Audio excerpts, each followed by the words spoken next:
$340. That's what's left in your checking account the week you move into your own apartment for the first time in 6 years. Not because you saved it, because that's what's left after the deposit, the moving truck, and 6 boxes of things that used to belong to both of you. You're 29. The lease you shared expired in March. You signed a new one alone in April, a smaller unit above a laundromat that hums through the floor at night. It takes a week to stop reaching for a second coffee mug out of habit. You tell people the breakup was mutual. Mostly it was. Nobody warns you that untangling 5 years of shared finances is its own quiet violence, one that shows up in bank statements instead of arguments. The joint savings account had $6,200 in it. Now there's $3,100 in an account with only your name on it. 3 months later, somehow, $340. You open a blank spreadsheet. For 5 years, money was somebody else's problem too. Now it's just a cursor blinking in an empty cell and a decision to actually look. Income, $54,000 a year, $3,610 a month after taxes. Rent, $1,375. Car payment, $260. Insurance, $145. Student loans, $190. Groceries, $310. Leftover subscriptions from the relationship, $61. That leaves $1,269. But your card statement says you spent $1,510 last month in the category your bank app just calls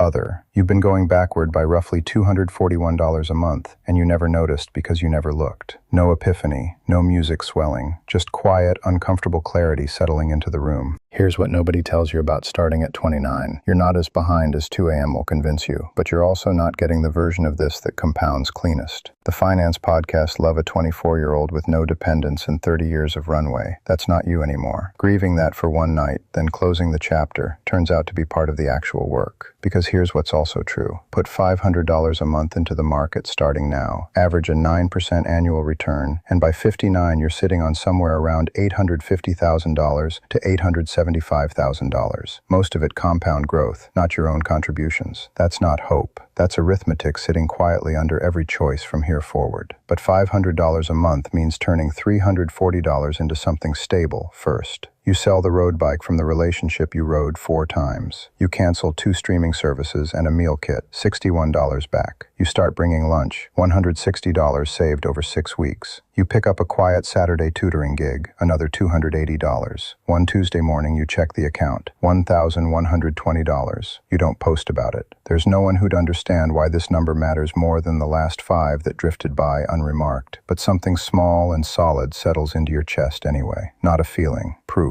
By 30, you've automated $350 a month into a Roth IRA and $150 into savings, off your check before you can talk yourself out of it. Then the Corolla's AC compressor dies in a Texas July. The mechanic quotes $940. A year earlier, that goes straight on a credit card you're still carrying at Christmas. Instead, you sit in the plastic waiting room chair, transfer the money, and feel something that isn't happiness, steadier than that. At 32, the layoff email lands at 2 p.m., and the Slack channels go quiet by 2:15. Your emergency fund covers about 2.5 months. You're not safe, but you're not one missed paycheck from your parents' guest room either. 14 people get cut 9 days later. A colleague named Marcus carries a box to the parking lot while everyone else stares at their monitors. You feel relief and guilt in equal measure, and underneath both, a colder understanding. This will happen again, to you or someone you love. The only real defense is a number measured in months, not a job title measured in confidence. Your friend leases a fully loaded Jeep for $612 a month. Basically free, she says, and changes the subject. Over the lease, that's roughly $22,000 for a vehicle she'll never own a percent of. You feel the pull of the new car smell anyway. You don't argue with the feeling or shame yourself for having it. You just notice that the real question was never, do I want this? It's what does this cost me? And what does it cost me later? At 35, your mother calls about a failing furnace. A $4,800 quote she's been avoiding by piling on blankets. You transfer the money the next day without touching your investments. What you sit with afterward isn't the $4,800.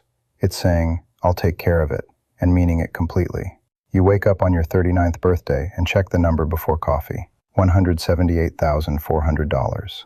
Not financial independence, not a headline, but roughly a third above the median net worth for your age bracket. At 39, 10 years past the worst financial season of your life. Not inherited. Not one lucky break. Built one automated transfer at a time.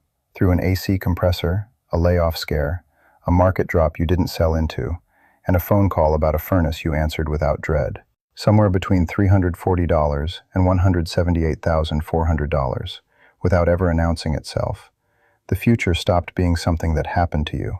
It became something you were building.